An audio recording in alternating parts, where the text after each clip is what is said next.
Well, good morning, everyone. We're pleased that you could join us this morning and that you're interested in our topic today. I'm Bruce Belsley, and with Jonathan Belsley, also on the call this morning, we're founding chairs of the Tulsa chapter of ULI, Oklahoma. Also on the call with us this morning and supporting our speakers and managing the meeting is our very own Michelle Macbeth, Executive Director of ULI, Oklahoma. She's the engine that makes this place run and the purveyor of joy to all who know her and work with her. An incredibly hard worker and a brilliant director. We're really fortunate to know her and work with her. Say hi, Michelle. Hi, Bruce. Thank you so much for those kind words. We have about 55 on the call today, so thanks so much for joining us. So let me tell you a little bit about Urban Land Institute. Urban Land Institute is a nonprofit research and education organization founded in 1936 with a single sentence mission to provide leadership in the responsible use of land and in creating and sustaining thriving communities. We have a membership of over 45,000 internationally, representing every discipline touching the real estate development community. Our goal in Tulsa is to create a more robust developer community and act on ULI's priorities, which are bringing together leaders from across the field of real estate and land use policy to exchange best practices and serve community needs, to foster collaboration within and beyond ULI's membership through mentoring, dialogue, and problem solving, to explore issues of urbanization, conservation, regeneration, land use, and capital formation, to advance land use policies and design practices that respect the uniqueness of both the built and natural environments, and sharing knowledge through education, applied research, publishing, and electronic media. So if you're not already involved with ULI today, I hope you'll join us and get involved. We cannot even begin to fulfill our mission without the generous gifts and sponsorship of many organizations who believe in and support our mission financially. Please take note of these great businesses and individuals, and if the opportunity arises, please thank them for their support of ULI programs and mission. I also want you to know about some upcoming events. Tomorrow night in the Kendall-Whittier district, I hope you'll be joining us for a social distancing happy hour at the outdoor venue Bar 437. It starts at 5 o'clock and goes on till 7 o'clock. So I hope you'll come and enjoy a happy hour with us, learning about all the new things going on in the Kendall-Whittier district. Also, September 29th, the event Placemaking with Social Distancing and the ULI Fall Conference on October 13th through the 15th. Links to both of those can be found on the ULI Oklahoma website.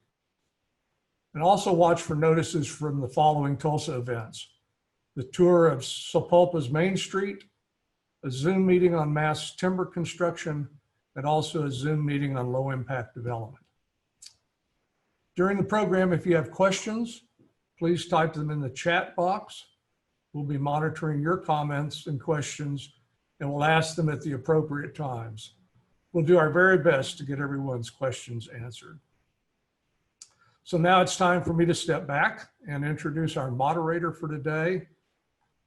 Becky Gligo became Tulsa's first housing policy director in June of 2019. Prior to taking this role, Becky was Director of Professional Development at Nan McKay & Associates, where she worked with private and public entities to establish and implement veteran, low-income, assisted, and local housing initiatives. Becky has also served as the Interim Director for the Housing Authority for the cities of Amarillo, Texas, and the Housing Choice Voucher Director for the city of Bridgeport, Connecticut. Prior to joining the mayor's staff, she was Director of Portfolio Management for the Tulsa Public Schools, where she oversaw 7 charter schools and the state's first partnership school. At her announcement, Becky said the following: "If you lack housing stability, it's almost all-consuming over anything else that you and your family are trying to tackle." For us at the City of Tulsa, and for me, I think it's really important that Tulsans have access to decent, safe, sanitary, and affordable housing so that they can think of important things like education, upward economic mobility, and reinvesting in the community. Over the last year, we've watched her work tirelessly to achieve those goals. We're so fortunate to have Becky in this role in Tulsa, and today we'll see some of the results of that work. Becky, you have the helm.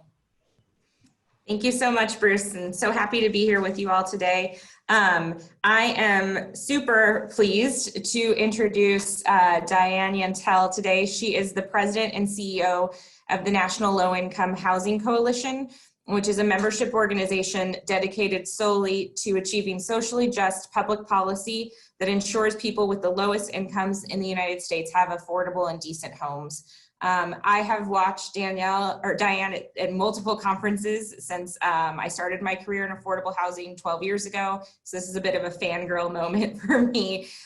She's worked at HUD, she's worked at Oxfam, she's been, boots on the ground in Massachusetts with their coalition to serve the homeless. And she's a tireless advocate for why affordable housing is important for all of us.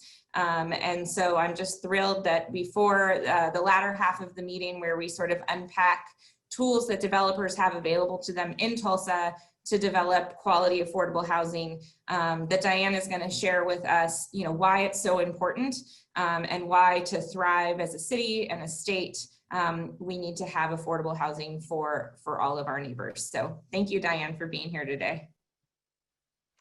Hi, thanks so much for having me. Can you hear me okay? Yes. Okay, great. And I have some slides that I believe will come up momentarily. Great. Okay. Well, thank you for that introduction, and thanks so much for the opportunity to be here today, especially during such a consequential time, a time when it is clear that if we don't have a significant intervention by governments at all levels, we will face a housing crisis in our country unlike any I've ever seen in my lifetime. And so I'm going to spend my time today talking about this immediate crisis that we face and the actions that we together need to take in order to avoid this catastrophic outcome. So really, to begin to understand the crisis, the housing crisis that we face now, we have to recognize where we were even before COVID-19 came to our country. And that was in the midst of a severe affordable housing crisis, where we had a shortage of over 7 million homes affordable and available to the lowest income people. So another way of saying that same number is for every 100 of the lowest income renters, there were fewer than 40 apartments affordable and available to them. And as you can see from this map, the shortage ranges from most severe to least severe, but there is no state that has a sufficient number of homes affordable to its lowest income renters. In Oklahoma, for every 100 of the lowest income renters, there are 45 rental homes affordable and available to them. And in the state of Oklahoma, there's a shortage of over 72,000 rental homes affordable and available to those lowest income renters. And of course, also before COVID-19, nationally, we had over 550,000 people experiencing homelessness on any given night. And those numbers had been increasing for the last 3 years as they have been increasing in Oklahoma. Last count in Oklahoma, there were about 4,000 people experiencing homelessness. Next slide, please. So because of this shortage, rents are far out of reach for the lowest income renters. The national average for a 1 or 2 bedroom apartment, which are those red bars at the bottom of that graph, that's more than what the average renter earns. And it's far more than what a person living in poverty has to pay for rent. So even before COVID-19, because of this shortage and this gap between what people earn and what rent costs, we had nearly 8 million of the lowest income renter households paying at least 50% of their income towards rent, and many were paying much more, 60, 70, 80% of their income just to have a roof over their heads. So when you have such limited income to begin with, and you're paying so much of it for your home, you are always one financial emergency away from missing rent and potentially being evicted, and in worst cases, becoming homeless. Next slide, please. So for many of these same renters, the coronavirus is that financial emergency, that financial shock. They have lost jobs, they've lost hours at work, and it's harder than ever for them to cobble together what they need in order to be able to pay the rent. And this lost wages and lost jobs, by our conservative estimate, will increase the number of extremely low income and very low income renters by at least 1.5 million households who now are competing for that same very limited number of homes affordable to them. Next slide, please. It's important to recognize that these job losses are not being felt equally. Black and Latino workers are losing jobs during COVID-19 much faster than white workers are. Black Americans are also more likely, they're more likely to be unemployed, but they're also least likely to be receiving any unemployment benefits. Just about 13% of Black people out of work in April to June received unemployment benefits, compared to about 24% of unemployed white workers. So this, on top of a whole body of research, shows us that renters of color across the US are at much higher risk of being evicted during COVID-19, just as they were at higher risk of eviction before COVID-19. Next slide, please.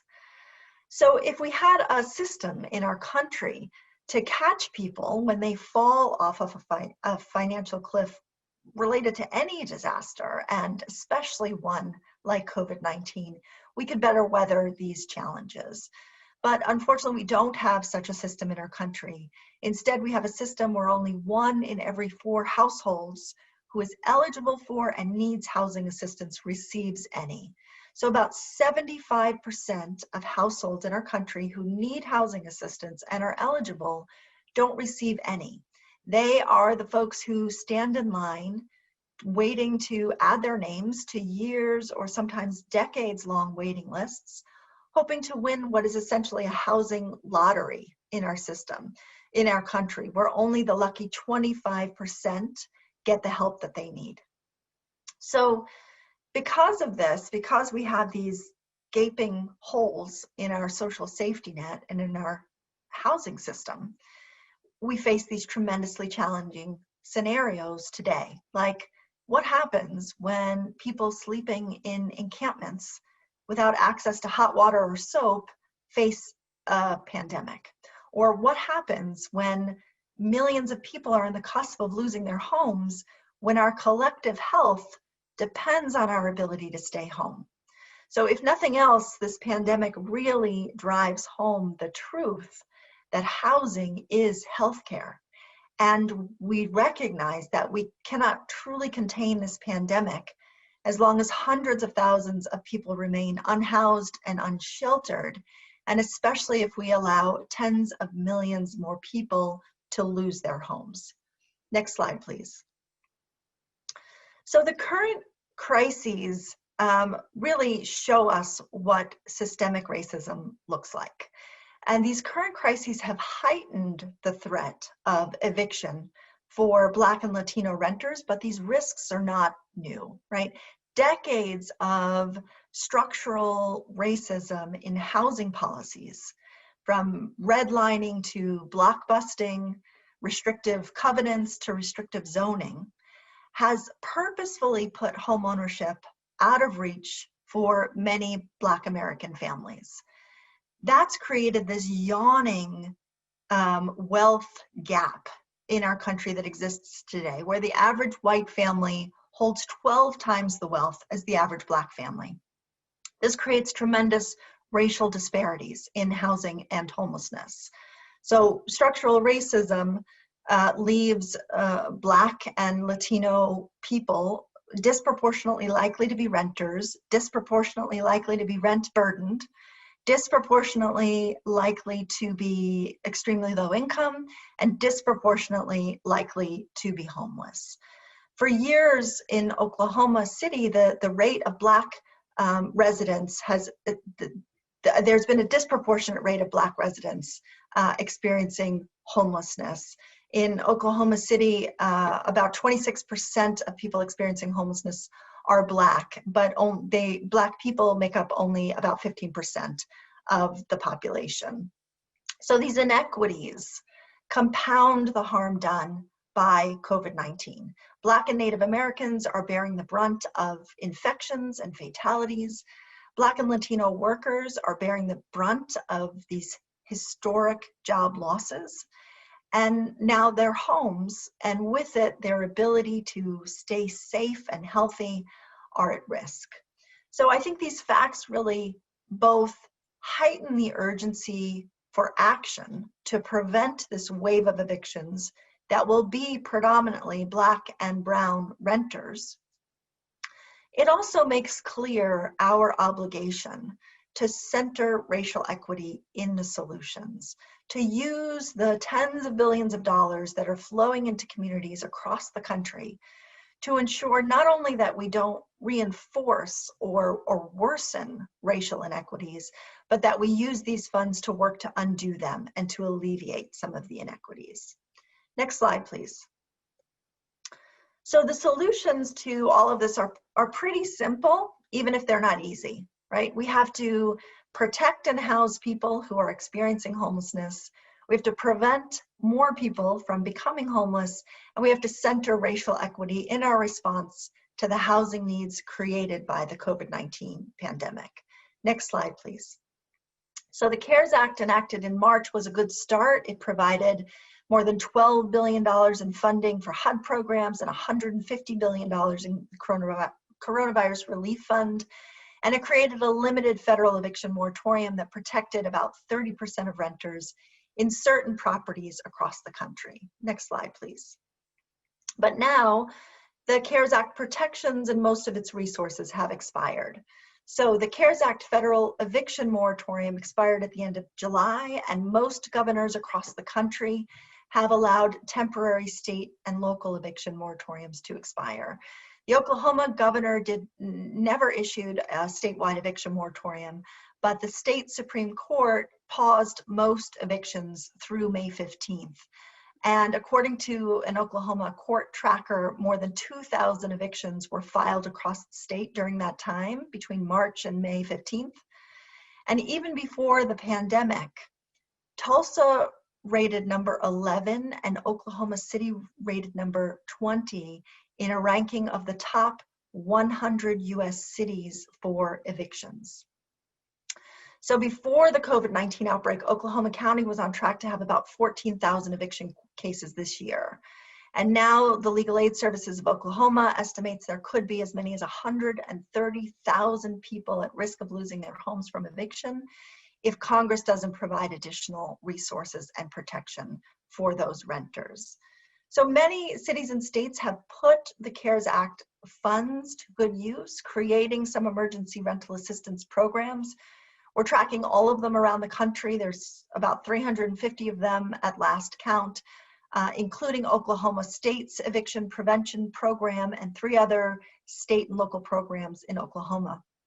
But they, like just about all of the emergency rental assistance programs across the country, have one thing in common, and that is that demand for these resources far outstrips the availability of them.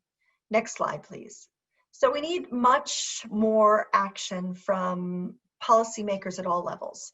And the good news is that this eviction crisis is not only entirely predictable, as we have been predicting it for almost 6 months now, it's also completely preventable.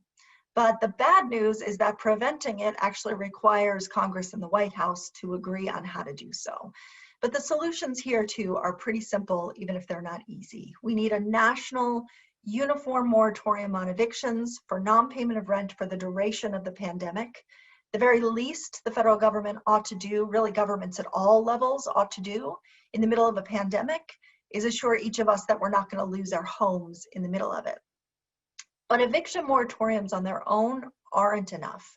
They create a financial cliff for renters to fall off of when back rent is due and they're no more able to pay it than they are now, or they were at the beginning of the pandemic. So we are also pushing for the federal government to provide at least $100 billion in emergency rental assistance and eviction prevention to keep renters stably housed during and after the pandemic, and to provide really essential rental income to small landlords so that they can continue to pay their bills and continue to maintain and operate their properties.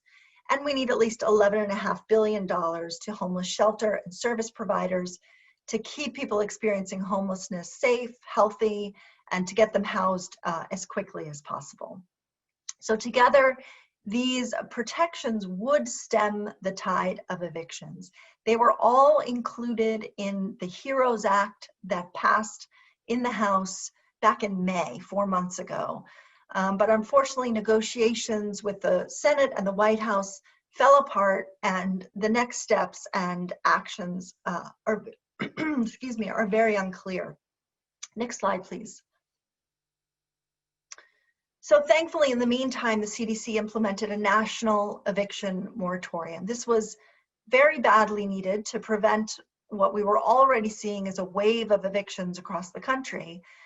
But this CDC moratorium is different from the previous moratorium under the CARES Act, because while that moratorium was only covered about 30% of renters, it was automatic for those renters. This covers a much broader array of renters, but only if they take action to receive that protection. They have to meet certain eligibility requirements. They have to submit a declarative statement to their landlords, and then they are protected from eviction through the end of the year. We're finding that many renters are not aware of this moratorium and of the action that they need to take in order to receive this protection. So unfortunately, even after this moratorium was implemented, we are seeing some evictions, too many evictions moving forward. So I would urge all of you to do everything you can to ensure that renters know about this protection and take the action that they need to stay housed. But ultimately, this eviction moratorium, as badly needed as it is, it's a half measure.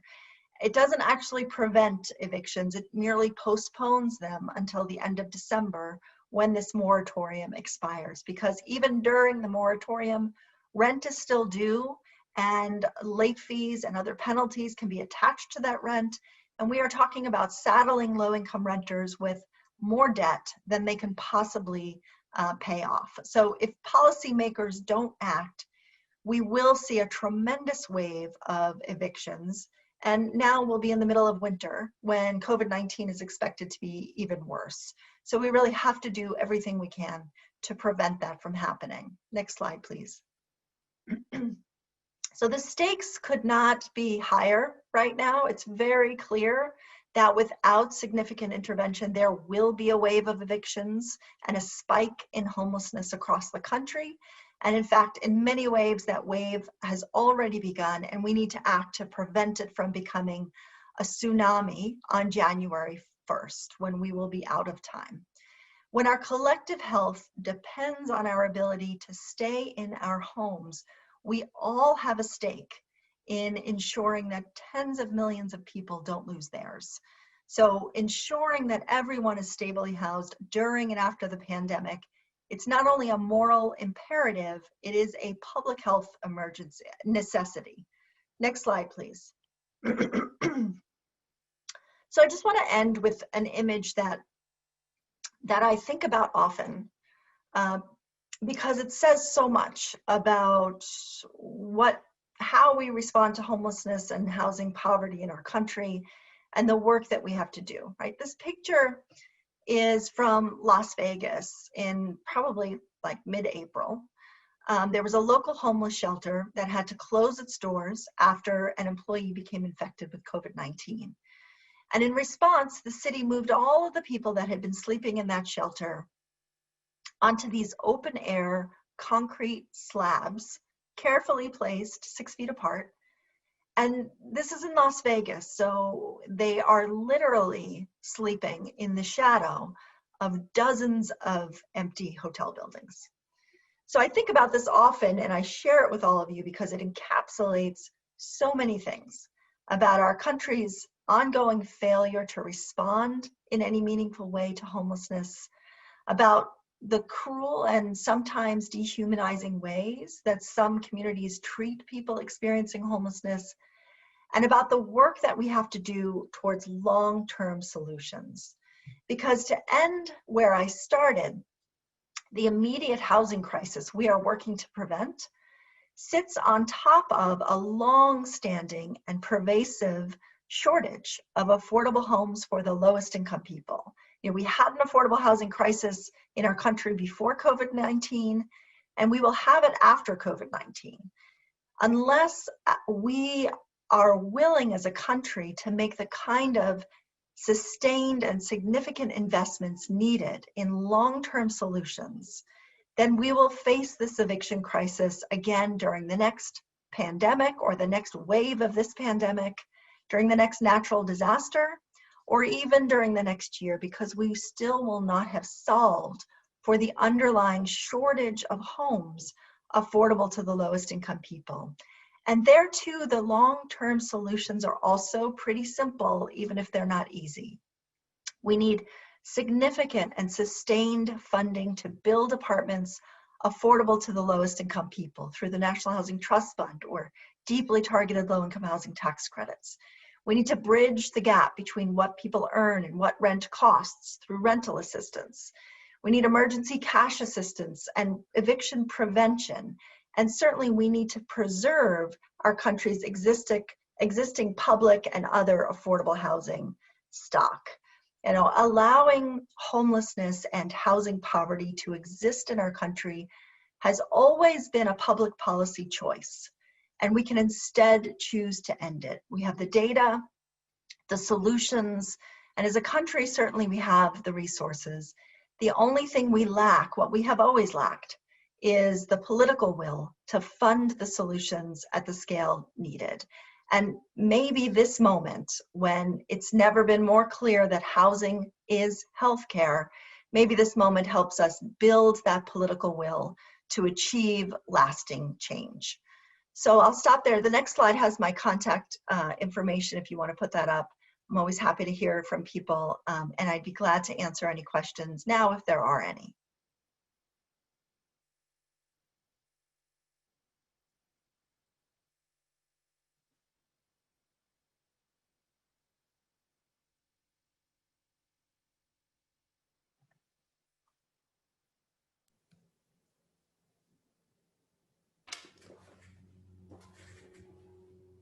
Right. Well, Diane, I do not Oh, see sorry, any go ahead. questions in the chat.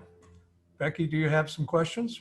No, I was just going to thank Diane for her time. I think she really set the stage for us about why what we're going to talk about next is so important, and that need for so many additional affordable housing units. And now we're going to talk about how to make that work as a developer. So thank you so much, Diane, for joining us today. Sure, it's my pleasure. Thanks for having me. It's been a pleasure. Thank you.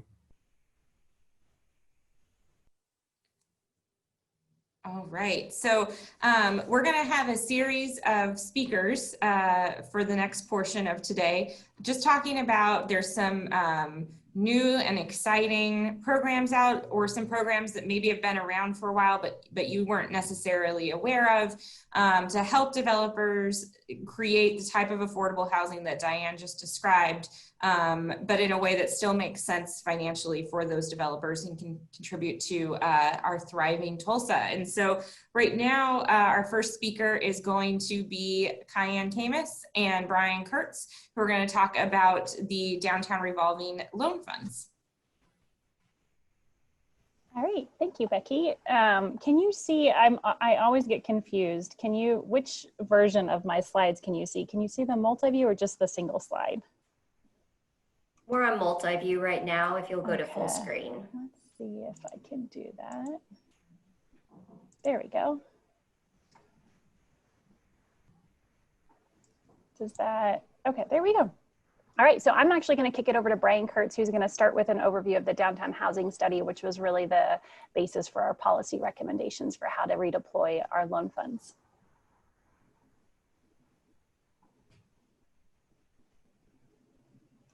All right, is Brian there? Can you see me okay? I was just having some trouble with that. Yep, we can hear you okay. And I'll click through the slides. Absolutely perfect. So good morning, everyone. Great to have you join this wonderful session today. Just to very quickly talk about, before Kian gets into the bulk of the revolving loan fund, I wanted to just talk for a moment about the downtown housing study that was just recently completed earlier this year. Back in early 2019, the city of Tulsa sought to understand the housing needs in downtown and its surrounding neighborhood. We were really a decade removed from the completion of the first downtown housing study that made moderate demand projections, I would say probably aggressive given the city's population change, and recommendations to assist projects coming to the market itself. Knowing that moving some things around. Knowing that the capital that was lent via the Downtown Revolving Loan Fund would be cycling back in over the next few years, we sought additional expertise to understand where our market is today and what's being projected to come back in over the next few years. Again, given somewhat flat population trends within the region overall. So a partnership between the city, the Downtown Coordinating Council, Tulsa Development Authority, and Economic Development Commission, and various community partners was created to engage with development strategies out of St. Louis and work through the study and strategy recommendations for housing opportunities and various investment tools inside and outside of downtown. Next slide. The study that was released earlier this year recommends 7 strategies that address community needs inside and outside of downtown regarding home ownership, stabilization of communities, a refocus and emphasis on efforts to continue development momentum that's occurred in downtown, and to develop different tools, to re-engage and also develop different tools to assist projects coming to the market itself. Next slide. We wanted a study that could also clearly demonstrate and show our housing demand, what the position is and how that is spread across the spectrum of affordability levels based on annual median income levels here in the Tulsa community itself. You can see on the slides that you have on the screen here, and this is a part of the overall study that's available on the City of Tulsa's website itself. But you can see within the study area and then the different segments towards the bottom of each of these sections for downtown specific, that there is demand for a broad spectrum of affordability levels within downtown and that entire study area, focusing on affordability, workforce, moderate, upscale, and luxury. And then if you take a look at those AMI levels, this may define AMI or affordability or workforce in a different way than you may traditionally look at that, but this is for the terms of the study, this is how we took a look at it. But ultimately, the study acknowledging that about $20 million would be floating back in over the coming years from the revolving loan fund, recommended redeploying those funds and that capital back into downtown and refocusing that on downtown to ensure that we can maintain the momentum that we have received and ensure that we're able to focus on housing across that spectrum of affordability with the revolving loan fund, but also the other financial tools and incentives that we'll be talking about later on today. In order to achieve the successful downtown that we ultimately want and strive for, we need more people living here and working here. And more than that, we need a diverse population and a downtown that can house individuals, families, and partners across the spectrum of incomes and affordability. I think that's how we're going to achieve the most successful downtown possible. So now Kian's going to talk a little bit more about the specifics of the RLF right now. All right, so as a bit of history and overview of the city's revolving loan funds, these funds initially started with $4 million funding through the 1996 sales tax program, It was really focused on supporting private development in downtown Tulsa. We ultimately built upon that funding level due to the success that we saw of the projects that were launched with that initial funding. We built upon it through the Vision 2025 program, a 2006 third penny extension program, and then ultimately also the Improve Our Tulsa program, the initial Improve Our Tulsa program. We've had several of those loans cycle back through, I think, twice now. And as of right now, we have just over $5 million in funds that are available right now to make new loans. We've actually seen just over $9 million circle back into the loan funds. But another recommendation that came out of the housing study that Brian just referenced was to seed fund an affordable housing trust fund with $4 million of those dollars. We felt it was very important to really have a source of public funds for us to put into that housing trust fund that Becky's team will lead, so that we could match that with private donations. So we have $5 million available right now, and then we'll have another $4 million that will come available over the next 12 months as additional loans are repaid. So the projects that we funded in the past, in total, we've funded 16 projects. 13 of them have been residential or residential mixed use. We've funded 1 mixed use parking garage, 1 office project, and 1 commercial project. And we've supported 863 total housing units through the loans that we've deployed in the past.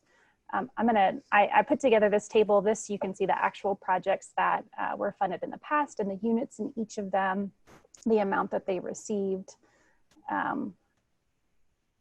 So the criteria for the award of the new funds, we are really looking at prioritizing catalytic projects. Because of the restricted funding source, projects must include a housing component. And then we also want to ensure that projects contribute to the creation or retention of new development or employment. A preference will really be given to projects that aren't seeking additional public funding. Our goal is always to leverage all of our funding sources as much as possible. And so we want to try to be diligent in supporting as many projects as possible. One of the changes that we're making to the program through this latest round of policy updates is implementing a small processing fee that will allow us to recover essentially the administration cost of the program. What you'd actually see if you looked at kind of the accounting for each of the loans that we've made, we're slowly eating down the amount of funds that we have to award through the program due to administrative fees that have been billed to the program. So this small fee will help us recover that and maintain the funds at the existing level. So that's really the details of the program. You guys are getting a little bit of an advanced preview of the funding that we have available and the kind of main criteria. We'll be announcing tomorrow publicly that these loan funds will be available, and we'll post the application online for the funds on October 1st, with an expectation that our team will really begin reviewing loan applications in November. Our goal is really to try to fund several really well-placed and again, catalytic projects throughout downtown. I think if we had a current estimation of the number of projects that we think would be funded with that current $5 million, it would probably be around 3 to 5 projects would be what we would be shooting for. And then of course we have that $4 million that will circle back within the next 12 months that will allow us to fund additional projects. So that's it for me. Are there any questions for Kian and Brian? I have one. Brian, did the numbers that you see coming from the housing study match up with the numbers that Diane was explaining as what she believed was the total demand for our communities? Without having Diane's numbers in front of me right now, I'm pretty sure that those align pretty well. I mean, without pulling our slides back up, we're showing a pretty strong demand for that affordable affordable workforce between 34,000 a year and 67,000 a year of income level. And even moderate rental rates would be 67 to 84,000 a year. So I do think that those align. We do need more workforce affordable housing levels in downtown. And I think the more we are able to provide mixed affordability projects in downtown, I think the better off we are going to be. I'm sure Diane can attest to what can happen when you have just a pure low-income affordable project versus the kind of mix of income levels as well. Super, thank you. I just want to remind everyone to use the chat box to ask questions. We're watching for your questions and we'll be sure to answer them. Becky, I think there are some questions in the chat box. One from Jonathan. Do we include area neighborhoods in the housing study in our definition of downtown? So first tier neighborhoods, et cetera. That's a great question. It's something that we are embarking on from a downtown standpoint right now. I mean, for all intents and purposes, historically downtown has been that area within the IDL, but frankly, I'm not one for strict boundaries to define what's necessarily a larger kind of capture area for a neighborhood is. With that said, I think it's tough to automatically put the name of downtown on neighborhoods that have traditionally had their own identities, like a Pearl District or a Riverview's kind of South Boston area. So it's something that needs to be handled with some delicacy. But I think it's certainly something, as we're talking about larger branding efforts for downtown, that we'll be looking into a bit more. But from a research perspective, how we're beginning to track data, I think it's very important for us to be looking outside of that ideal boundary.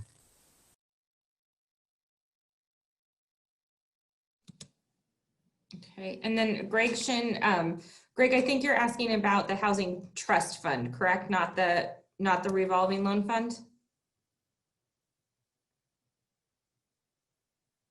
Okay, Kristen and I are going to address that in the coming slides, kind of where we'll be prioritizing projects and how applications will be evaluated. And then Shaga had a question, Brian. Kian and Brian, hearing Diane's focus on racial equity.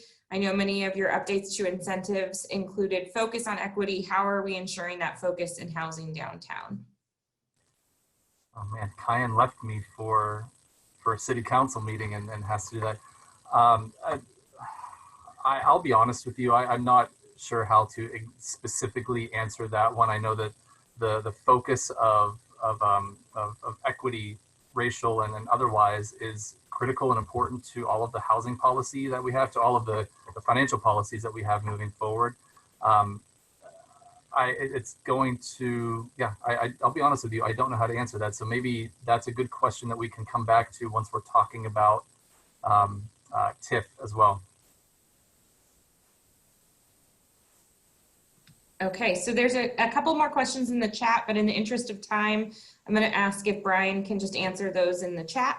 And we're going to go ahead and move to our next presenters, who are Jim Coles and Spencer Mitchell from the city's Mayor's Office of Economic Development, who are going to talk about TIF financing. Sure. So hello, everyone. My name is Spencer Mitchell with the Mayor's Office of Economic Development. I'm going to be giving a brief presentation over our tax increment financing districts within the city of Tulsa, and specifically how we have incorporated some of the findings from the downtown housing study into our TIF policies to ensure that we can leverage TIF as a tool to incentivize affordable housing. So before I begin, just a brief roadmap of the presentation. First, I'm just going to be giving a brief overview of what tax increment financing is.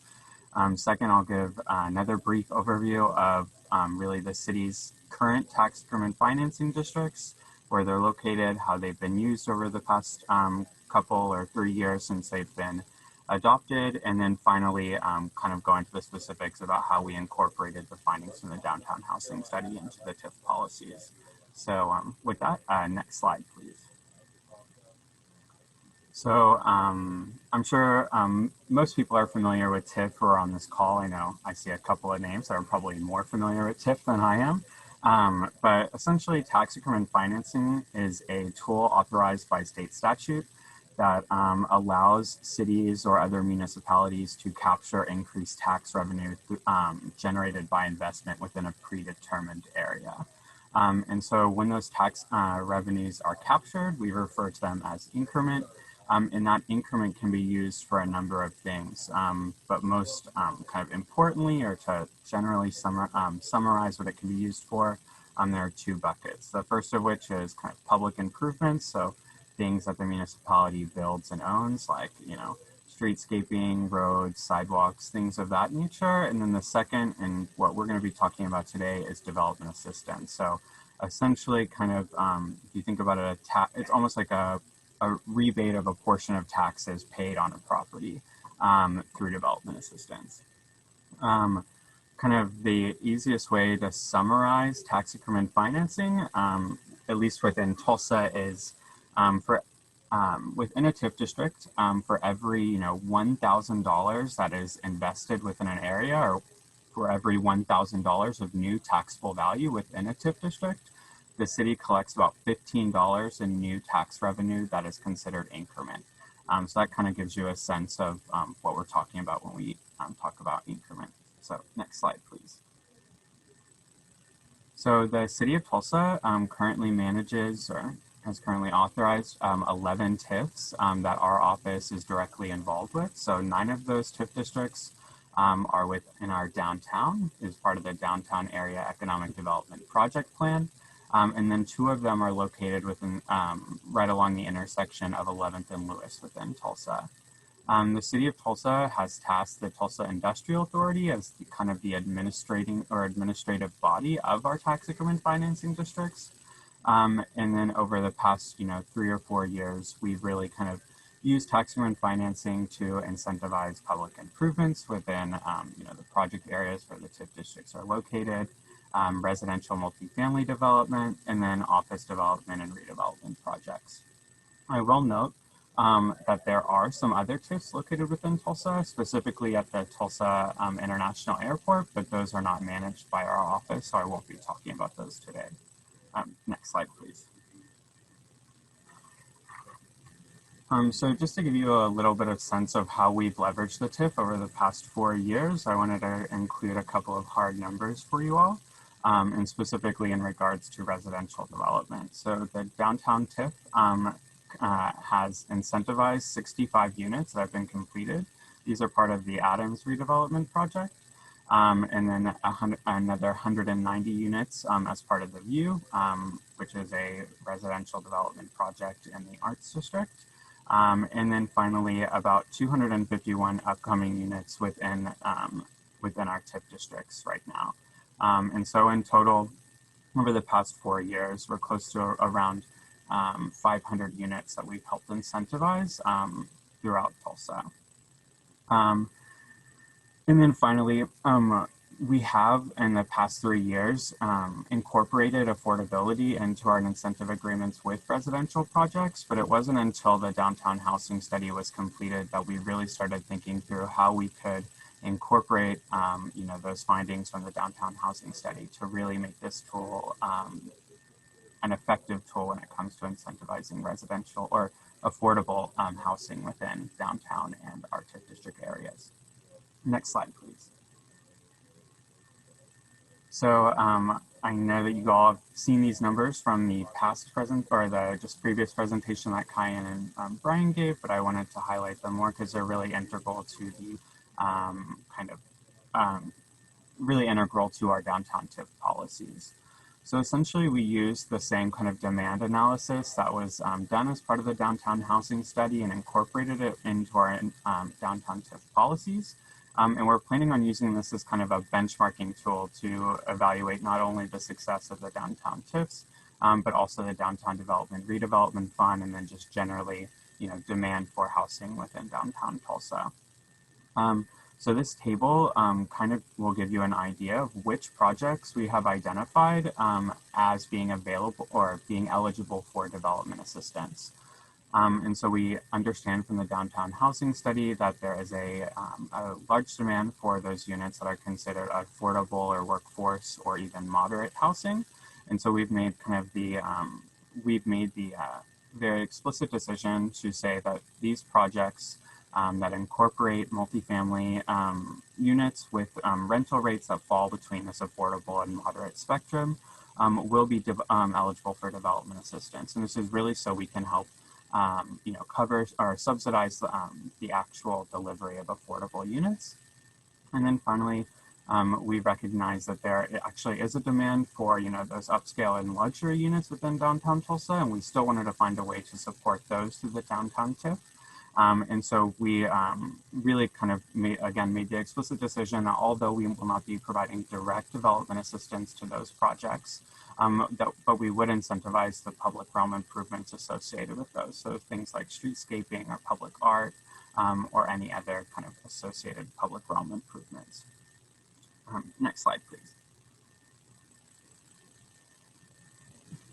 I briefly just kind of wanted to give you guys an idea of how the TIF process works. And so really if a developer is looking to apply for TIF funding, the first step is really to contact our office so we can send you the application and really go through your project and determine if TIF is the most appropriate incentive to use for your project.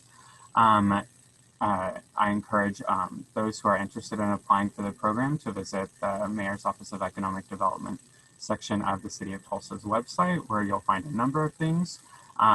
Most importantly, the downtown TIF policies. So this is a pretty long document, but it really goes through really what those criteria are for which projects qualify for TIF funding, what the design standards that we expect of TIF funded projects are, and then also goes into the review and approval process for those development agreements for those TIF projects. Applicants for TIF funding could usually expect, the process of applying for TIF and receiving a TIF award to take about 2 to 6 months. So it should give you a general idea of how long it should take. Next slide, please. Oh, okay, so that's the last slide. So I'm happy to answer any questions that you all may have. I see the chat has been pretty active during my presentation, so I'll read through those, but if you have any questions, please feel free to ask.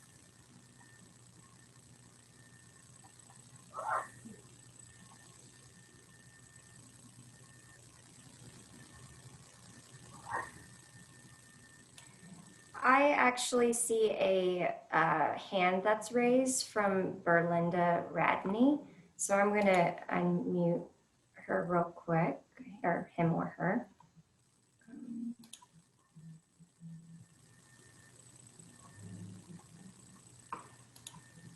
That's accidental. I don't have a question at this time.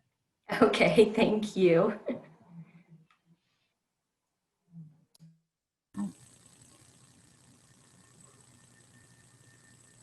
All right, thank you so much, Spencer. Our next presenter, we're very lucky that Ty Petty has been able to join us from HUD. Ty is our regional guru on opportunity zones, and so he's going to speak to us about those opportunity zones and HUD's vision for them and how we can better activate them in Tulsa. Seen historic highs in employment, job creation, and economic growth. There are still Americans who are struggling. So how do we increase economic opportunity for all Americans? Through a powerful new tool called Opportunity Zones, which are already helping to revitalize distressed neighborhoods. In 2017, the Tax Cuts and Jobs Act created Opportunity Zones with the goal of spurring investment and economic opportunity in low-income communities that have been neglected in the past. Governors took the lead in selecting eligible census tracts in their states and territories.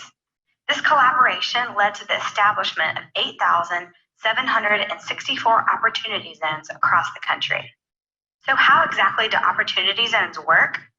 Through a capital gains tax incentive, businesses and investors can invest their money to build new housing, retail, grocery stores, schools, offices, and other commercial ventures, bringing an economic boost to distressed neighborhoods designated as opportunity zones. Unlike previous community investment incentives in earlier decades, anyone can invest in opportunity zones, from large institutional entities to individual taxpayers.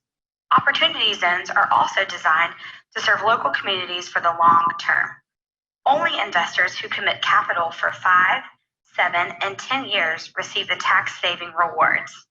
After 10 years, taxpayers can receive a permanent tax exclusion of appreciation in their opportunity zone investments. That way, we can prevent the kind of practices that are here today, gone tomorrow, and make sure that new growth and new jobs are here today and here to stay. These opportunity zones are more than just a simple tax break. They're a powerful tool for bringing economic growth to American communities who need it most.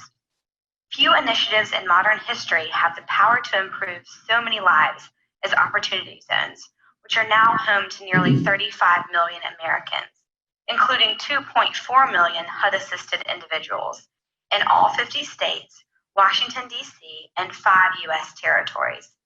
That's roughly 10% of the country deliberately targeted for revitalization. For families who live in a designated opportunity zone, this investment may mean greater economic opportunity. Those who are currently struggling or dependent could have the chance to climb the ladder of economic success. Opportunity zones will move these communities forward and create a brighter future, ensuring more Americans share in our economic growth than ever before. As you can see there, it's a great website to learn more about opportunity zones. Trump's leadership, America has... Sorry about that. OpportunityZones.gov is a great website to learn more about opportunity zones. In fact, I'm really glad that I got to go after TIFs because that's really the key to opportunity zones. Not to get too in the weeds here in the 10-minute window that we've been given, but that's one of the key to opportunity zones, at least that we found in HUD Region 6 and an opportunity zone investment, is layering incentives. It's really important for local governments and state governments to really get creative in how they incentivize opportunity zone investment. And then also for the developers and investors in Region 6, we've seen a lot of interesting things happening with utilizing creative capital stacks. And I'm happy to talk more about that offline. In this slide, you'll see that there was kind of a misnomer at the beginning of opportunity zones where it appeared that if you didn't get in it in the first year, you weren't going to get the full investment, and that was kind of a false rumor. Mostly I wanted to include this slide to show that we still have plenty of time for investors to get into opportunity zones, and in fact, you can get in it still on the last day in 2029 and still see many of the benefits from opportunity zones as well. And for those of you who are interested in opportunity zones and wanted to see more, I've also included just a map here of the Tulsa area opportunity zones utilizing the HUD mapping tool. You can see opportunity zones, all of them all over the country if you go to opportunityzones.gov and search for the map tool there. And you can get specific information on those census tracts. One of the things we've seen in opportunity zones is it really suits all needs. I know the focus here of this presentation has been housing, and we've seen some opportunity zone projects that have to do with housing, but really there's lots of funds that fit the unique goals of communities.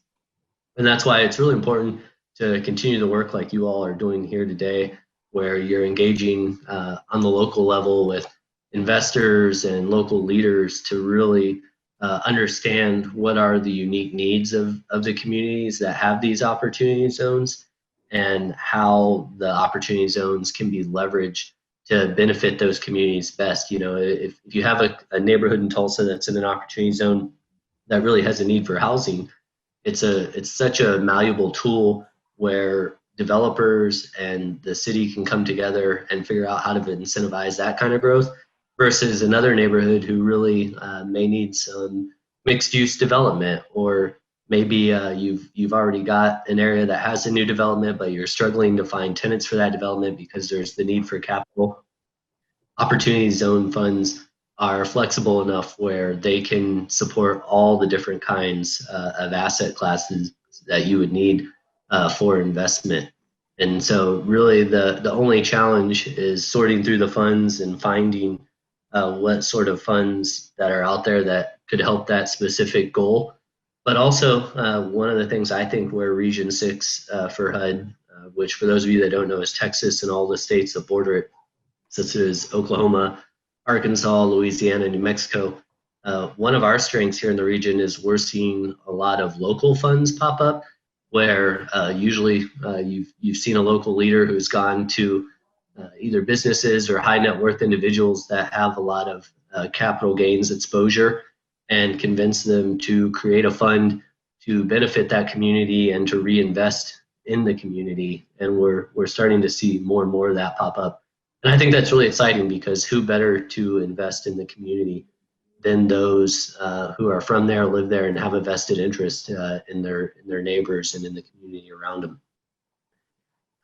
With that said, I'm happy to answer any questions. I know the video was kind of a quick, fast overview of opportunity zones and opportunity zone funds, but my last slide here also is my contact information.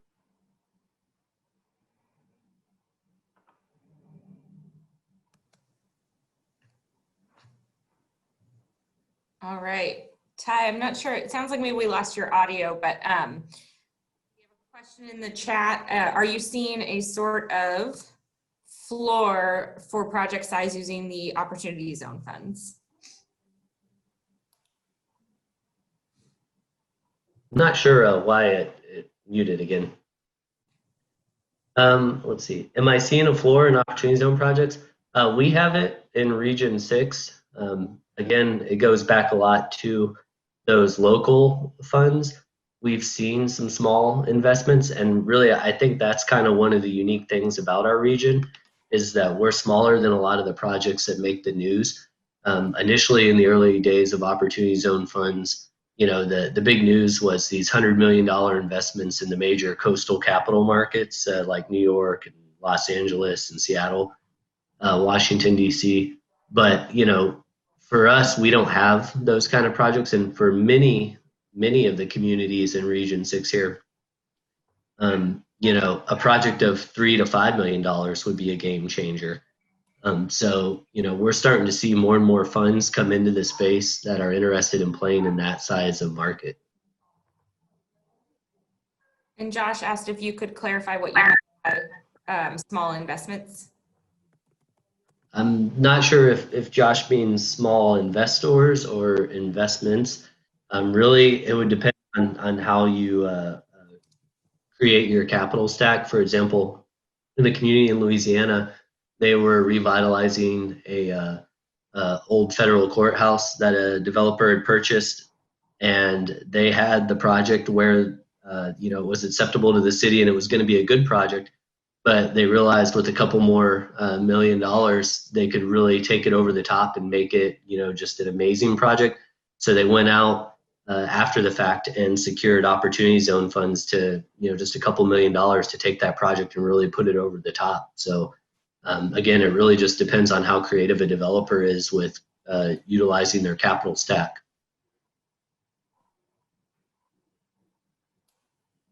Great. Josh followed up with, what they've seen is that the administrative burden limits the minimum scale of a project to outweigh those admin costs. So that might be a conversation to continue in the chat. And in the interest of time, I think we want to move forward to our next speaker. Thank you so much, Ty, for taking the time to chat with us today. Thank you, Becky. Yeah. And so our next speaker is Jeff Hall from the Tulsa Housing Authority. I don't know if Eric's joining him today or if we get Jeff, but we're lucky to have either or both. And Jeff's going to talk to us about project-based vouchers, or as I like to call it, free money for developers. Thank you, Becky. It's just me, so sorry to disappoint everyone that was expecting Eric, our Chief Development Officer. Good morning still, almost afternoon. Again, I'm Jeff Palmer, Vice President of Planning and Development and anything else that our CEO wants us to do. And what I'd like to talk about is project-based vouchers. And so I'm glad that Brian and Kian went first and talked about the downtown housing and near downtown study and really what it called out for the additional affordable housing. And then you couple that with what Becky and Kristen will share, presumably next, with the Affordable Housing Trust Fund. I think we all realize in and around Tulsa that, generally speaking, Tulsa is an affordable city, but that doesn't mean we don't have a substantial need for more affordable, and when I say more quality affordable housing. For THA, we look at it as obviously for us and the other affordable housing, particularly nonprofit developers like Mental Health and Habitat and others that may already be on this call. There's only so much capacity we have, and then how do we also do that in a way that ensures mixed income developments, as Brian mentioned in his comments? Well, HUD provides a way for that to happen through project-based vouchers, and I'll do a very quick kind of summary of what a project-based voucher is and talk about how hopefully that can make sense for some private developers throughout the city. And so for project-based vouchers, everyone's heard of a voucher, but you typically think of a voucher as, well, we issue an individual citizen or tenant, and they take that voucher and go look for private landlords that will then accept that voucher for individual rental subsidy. And it's typically tied to a payment value that we assess per unit size or bedroom type. And then they have to hope that that landlord will set a rent that it will equal that level of payment standard or voucher. And that subsidy stays with the individual tenant. So if that tenant says, at my 1-year lease here at XYZ apartment, I want to move somewhere else, they can take that subsidy with them. As landlord, you're now out of that kind of guaranteed rental subsidy. Well, what HUD says is that in order for you to kind of create more sustainability in the affordable housing market, particularly to create with hopes of more mixed income environments, you can then approve to take 20% of your overall voucher allocation. So for THA, we administer about 5,000 vouchers within 1 mile of the city of Tulsa limits. And we took 20%, so almost 1,000 of those vouchers, and said they are now eligible to be project-based vouchers. And so that subsidy goes from individual tenant to the actual project. And so you tie a voucher to a unit, and that unit now is affordable for people to go in there up to 30% of their income. But the great part about that is instead of it being tied to a payment standard, which for our current housing choice or tenant provided vouchers, that payment standard is about 93% of fair market value.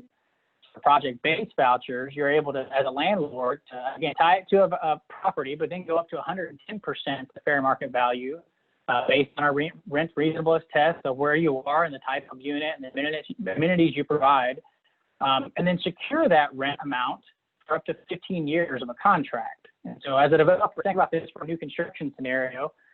You're going through your underwriting with your lender, and of course, they're taking the current COVID environment and saying, well, can you rent that unit at the rate you want? Can you get $1,200 a unit for a 2-bedroom unit, or $800 or wherever you are in the city? And you may get discounting right now. We are seeing this for some of our own projects, where our market rate rents are getting discounted during underwriting because of the fear of COVID. Well, in a project-based voucher scenario, so long as you can, to a tenant, which we help provide a site-based wait list, help attract tenants for these units for you based on the suitability standards you set as a property owner or developer, you now got a secured rent amount based on up to 110% fair market value for that 15-year period, which you kind of increase your debt capacity there in underwriting. If it's in a new construction environment, if it's a existing unit that you want to place a voucher on, which you can for existing units, you now have got a more stable operating revenue moving forward, knowing what that amount is. And so how does it work? And so again, we want to ensure affordability. So it is capped at 60% of area median income for the tenants. And then we then take that tenant that qualifies at that 60% or below of area median income and determine their adjusted rent amount of up to 30% of their income. We pay you that balance, or that 70% of the rental amount every single month. The tenant pays their portion, and then we also provide the tenant a utility allowance to help cover portions of their utility costs. So what happens, again, as we're seeing now for COVID, people lose their job, their income goes down. Well, in the project-based voucher world, the tenant can then say, well, my income has been impacted. I need an interim recertification. We adjust their rent. Say it goes down by $100. Well, you're now not out $100. That just means the subsidy we pay you goes up by 100, and the tenant portion goes down by 100, and you're still whole. So there's a little bit more security there, particularly in the current environment. And the way we see it as is it's an opportunity to then sprinkle in the subsidy, this affordability in projects that may not normally be affordable because it's hard for a developer to set a rent amount that could be affordable, particularly in or near downtown or in areas of what we call opportunity, these better neighborhoods. So what we've done using the downtown housing study as well as the work that Becky's doing with affordable housing is we've issued 2 different RFPs. And so the first RFP we've issued that's rolling, it's open at any time for any application, is tied more so to social services. So mental health has taken advantage of several of those. So has the day center and youth services.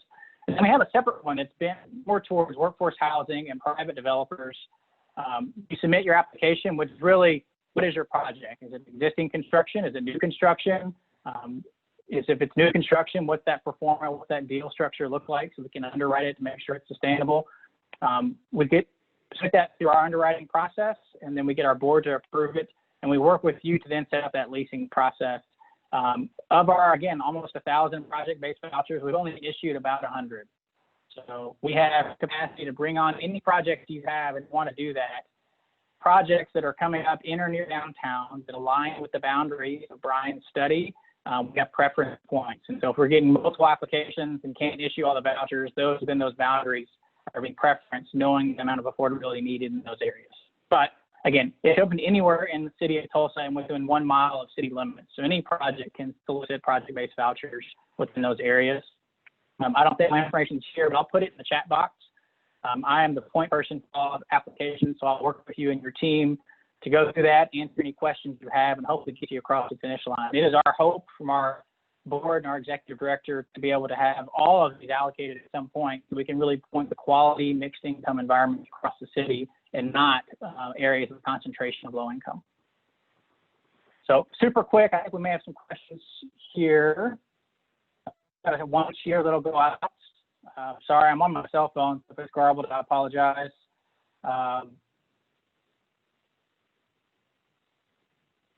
Becky, do you see any questions?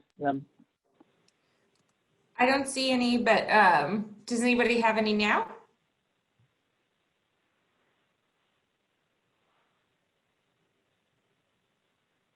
Okay, well, I'm hoping everybody takes advantage of PVVs because they're such an easy way to infuse affordability. Sophia, is there a preference for SFH? Oh, single family home versus multifamily. It's like, what? Thanks for deciphering. No, there is no preference. But that's reminds me to clarify. And so federal regulations do set a cap of 25% of any defined project for the amount of vouchers you can apply for without having to seek a waiver from HUD, which the waiver is doable, but that's kind of that minimum threshold is up to 25% of what you consider project units. So for single family homes, that just means that if you're going to try and build a group of 12 or 4, then that 25% threshold. If you're just building one, you can ask for a project-based voucher for the one. Multifamily is the same. If it's a multi-phase multifamily project, it just depends on how you define the project. So that could be 25% per building or overall. And then Casey had a question, is there a guide or matrix explaining what market rate rents are in the area as they apply to PBV? Yes, Casey, the best place to go is the published fair market rents that HUD provides. However, when we say 110% of fair market rent, you help us set that fair market rent. So it is going to determine the area you're in. So take downtown, for instance. Since we don't use small area fair market rents or based on the zip code, what we really look for is a rent that aligns with the type of unit with amenities that you're providing. So size, finish, et cetera. And then you provide either a rental study or comparisons for us to be able to vet to make sure the rent you're asking for aligns with what could be considered fair. So again, an instance for a 2-bedroom downtown, $1,200 may be fair, but if you're asking for $1,200 in North Tulsa, we would say that wouldn't work, and that's where the back and forth would come in.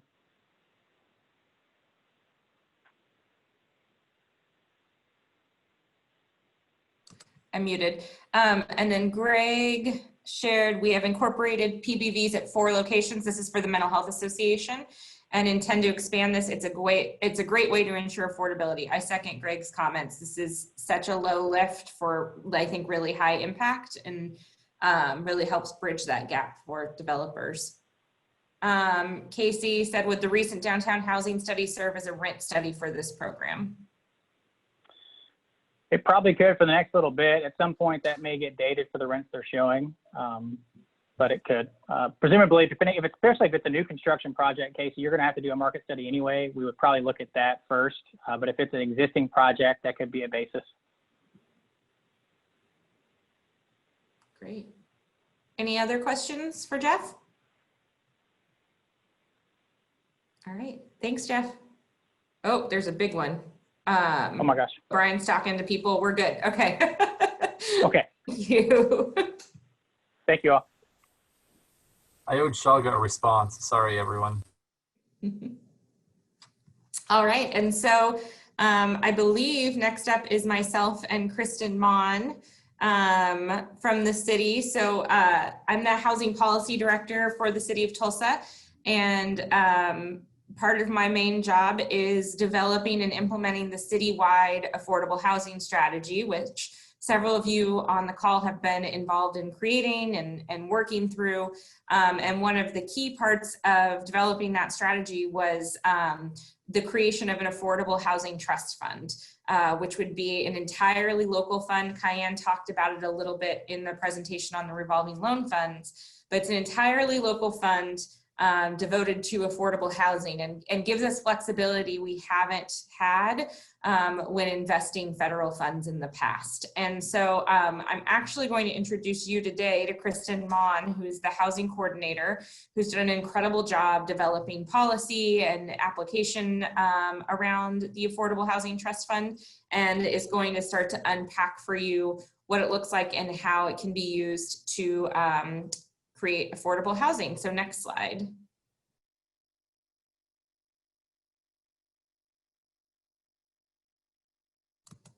All right, Kristen, are you there? I am. All right. All right, well, it's a pleasure to meet everyone who I haven't had the opportunity to meet yet. I'm sorry, car alarm just started going off outside my apartment, so hopefully we'll have no more outside noise.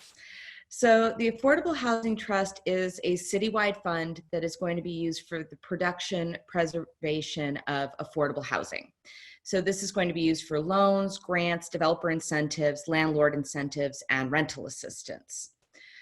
So the Affordable Housing Trust is a key part of the city's affordable housing strategy. For those of you who haven't had an opportunity to look at it before, I just shared the link in the chat. And as Becky mentioned, one of the great things about what this trust will do is it's going to allow us to flexibly address gaps that exist in federal funding. So Tulsa currently receives emergency solution grants funds, community development block grant funds, and home funds, but those federal dollars are often limited and very restricted in how we can use them.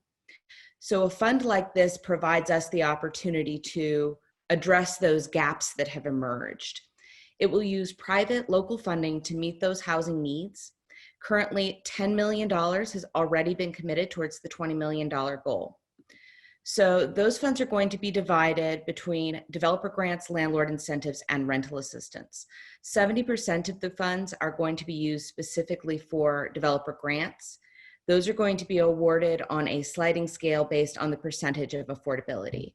And we'll talk a little bit later about what the minimum set-asides for that will be. And so, I should also say, so to maximize all of the funding that the city of Tulsa has, and because of the revolving loan fund and the downtown master TIF are already in place, the Affordable Housing Trust is going to be prioritizing projects outside of the IDL. Now, that doesn't mean no projects inside the IDL will qualify. We would certainly be willing to consider exceptions for projects that are going to create significant long-term affordable housing in downtown Tulsa. 15% of the funds are going to be used for landlord incentives, and that's going to encourage landlords to work with low-income tenants, particularly those who are recipients of government assistance or who have been justice involved or have past evictions. 14% will be used for direct rental assistance grants. Those incentives and rental assistance funds are going to be granted to agencies that have the administrative capacity to administer direct assistance programs. And then the remaining 1% of affordable housing trust funds will be allocated for administrative grants processing and oversight costs. The applications are going to open for developers and agencies in October and are going to be accepted on a rolling basis until all the funds are exhausted. The applications will be reviewed by a community-led committee, and after 1 year, an outside consultant will be evaluating the Affordable Housing Trust Fund. So that will help us to continue to improve and meet the affordable housing objectives for the city of Tulsa. Next slide, please. So the Affordable Housing Trust will be providing assistance to developers for new construction, rehabilitation, and preservation projects. This is going to include single-family and multifamily projects. Both will be considered. And the funding will include gap financing in the form of both grants and zero interest loans for up to 10 years. As we previously talked about, the funds will be awarded through a competitive grant process with applications accepted on a rolling basis until funds are exhausted. I wanted to say the decision process is going to be very transparent. We are going to be putting the policy up online. The applications are going to be available online, and we will also be putting the scoring matrix up online so that you will know how the applications will be evaluated, and all applicants will receive a written decision from the committee. So there you will know why your project was approved, denied, or if there are any suggestions for changes. Next slide, please. All right. So the developers must commit to a 15-year minimum affordability on a 10% set aside of units. So as we mentioned before, there's going to be a sliding scale based on percentage of affordability. 10% is the minimum. The greater the set aside, the more points that you get on the scoring matrix, the more likely your project is to be approved. And the funds must be spent or committed to be spent within Tulsa County limits for projects within 6 months of the award. Next slide, please. So developers will need to seek additional funding besides funds from the Affordable Housing Trust to be considered. So there are home funds, CDBG funds, and we have had funds identified here today that you can use to layer so that the Affordable Housing Trust funds can serve as gap funding to bring your project into, make it pencil out. And that is our overview of the Affordable Housing Trust. Are there any questions I can answer?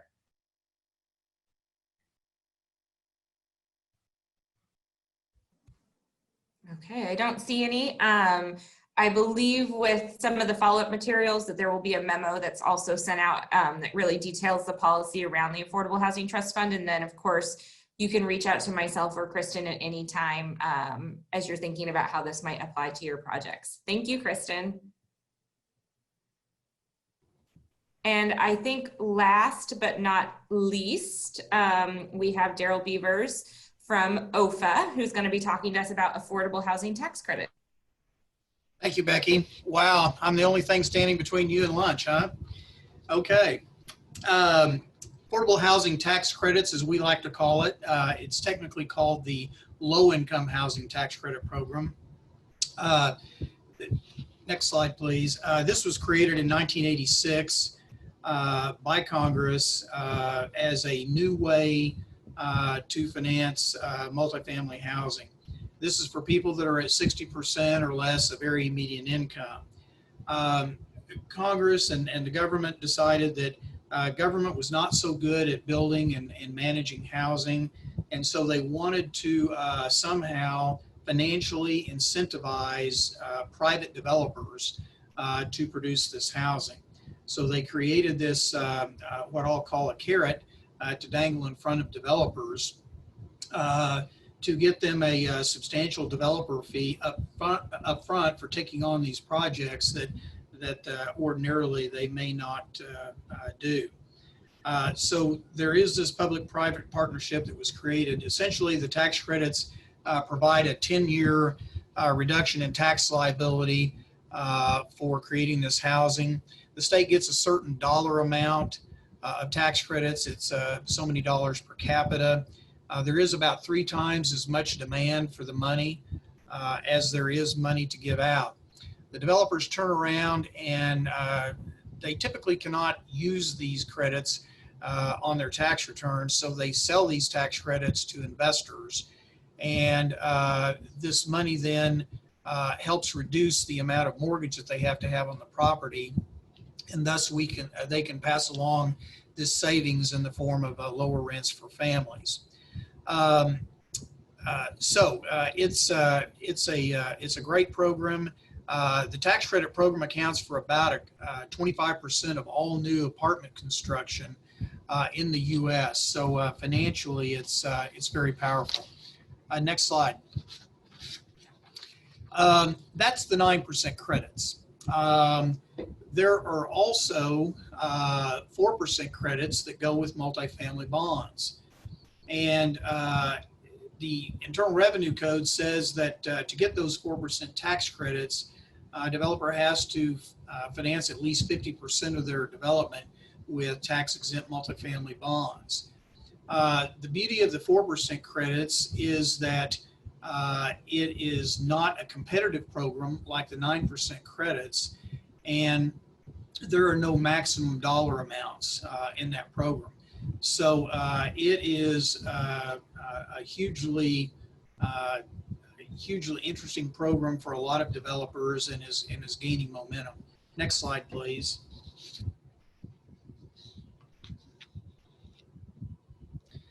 I'll put up a calculation just to show you the numbers, a comparison between the 9% and the 4%. If you'll see in the 9% column on a $10 million deal, the resulting equity would be $7.29 million. And equity to me means free money, okay, as it does to most developers. So that means that they really only have to get about a $2.7 million mortgage on their property. With the smaller annual debt service, and they can pass that savings along in the form of lower rents. It talks about $810,000 in credits being received. There actually is a maximum of $750,000 in Oklahoma, but just to make the numbers round, I use that. Compare that with a 4% and bond transaction. Same project cost, $10 million. You don't get a full 4%. It's a smaller number than that. There are efforts to make it 4%, but for now, the most current number is 3.12%. Unlike the 9% credit, which is a full 9%. You see the result is the equity going into the project, a little less than on a 9% deal. It's only $2.5 million. So you'd have to come up with a mortgage of something in the neighborhood of $7.5 million. So financially, not quite as powerful as a 9% credit, but once again, it's not competitive, and there's no cap on the amount of 4% credits you can get. Next slide, please. I do want to mention real quickly that there is another state tax credit. I do not have a slide in this stack for it, and it's an Oklahoma state tax credit. And essentially, the state legislature has said that we can issue $4 million in tax credits per year, and the amount that we issue will be equal to the federal credit, either the 9% or the 4% credit. So without going into a lot more detail, the state tax credits are available also in our state. So how do you obtain these tax credits? Well, we get authority to issue about $9 million a year. Like I said, the award maximum is $750,000 per development. The maximum is actually $650,000 if you also use state tax credits along with it. We have two application cycles, one in January, and the awards are made in May. The other deadline is June, and the awards are made in November. As you can see from the slide there's several entities that can apply for the tax credits. It's not just for-profit developers, nonprofit developers, public agencies, units of local government, and tribes can apply as well. Next slide. So we go through a process of allocating these funds.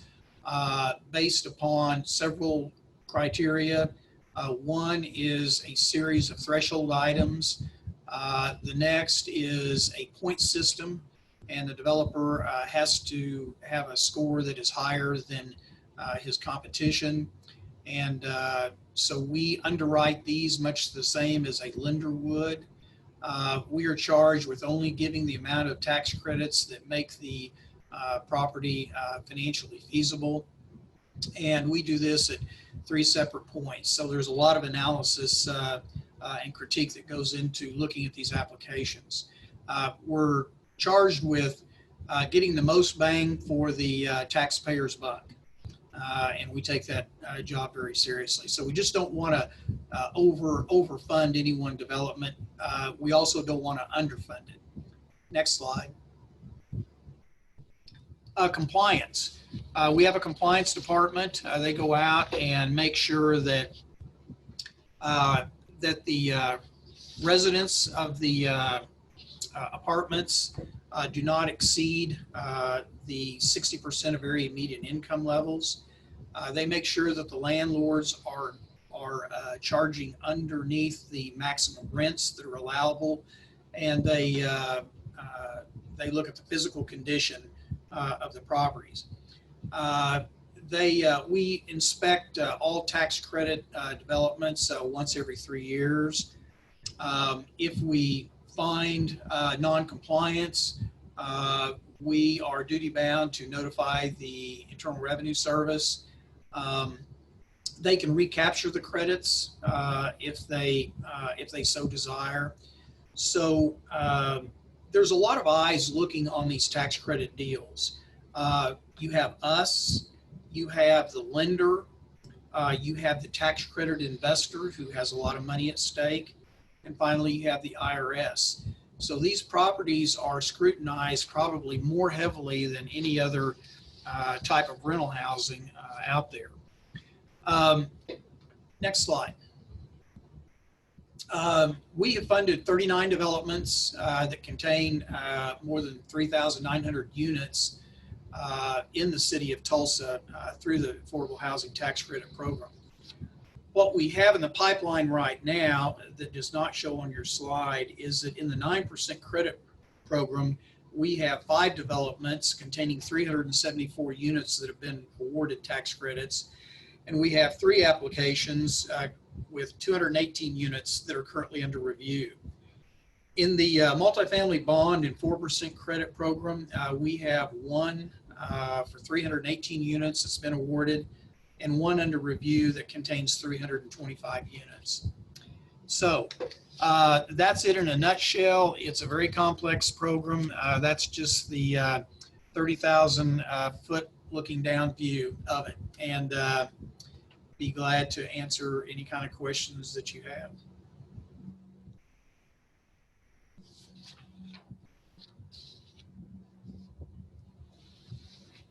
Daryl, I don't see any specific questions for you. Thank you very much for your presentation. You got Sophia's. Oh, was that thorough? I have a question from Sophia in the chat. Thank you. Yeah. So Sophia's asking how many of those are for-profit versus not-for-profit? It's quite the smattering. Probably the larger percentage is for-profit developers. We usually have a relatively small number of nonprofits. Great. Interesting. Okay. So I think we've, answered a lot of questions along the way, but there is some time at the end now for anyone to ask all of the presenters any questions that you see fit, or anything that maybe you want more clarity on. Becky, I'd like to ask all of the presenters that are still online with us if they'd start their videos so that we can see them and they can answer questions directly. Thank you. You're going to catch whoever was multitasking. All right. Any questions for the general group?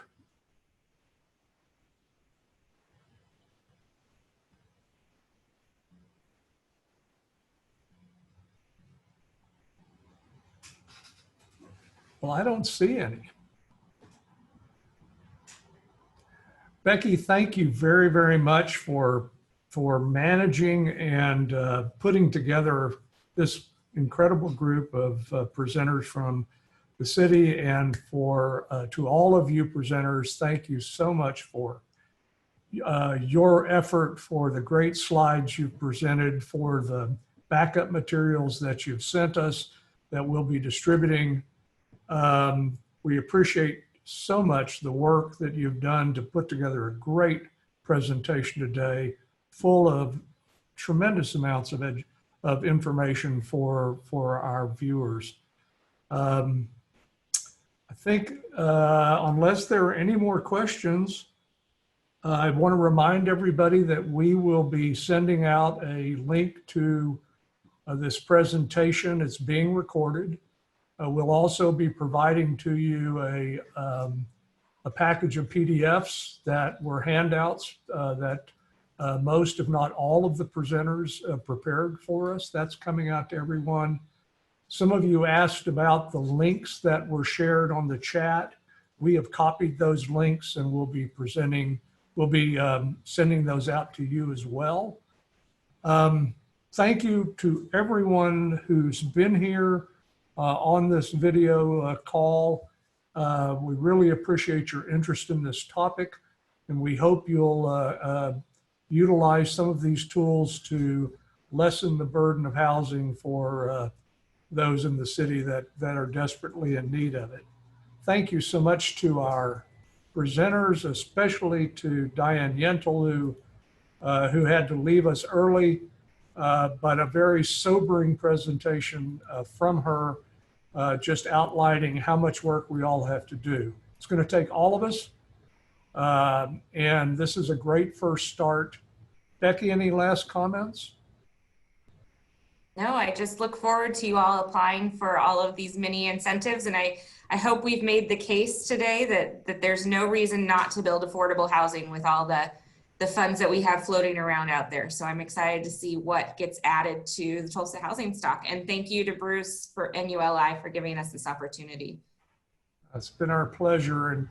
And thanks to Michelle Macbeth. You've done an amazing job on the back end, holding all of this together. And thank you so much for your time and effort today, Michelle.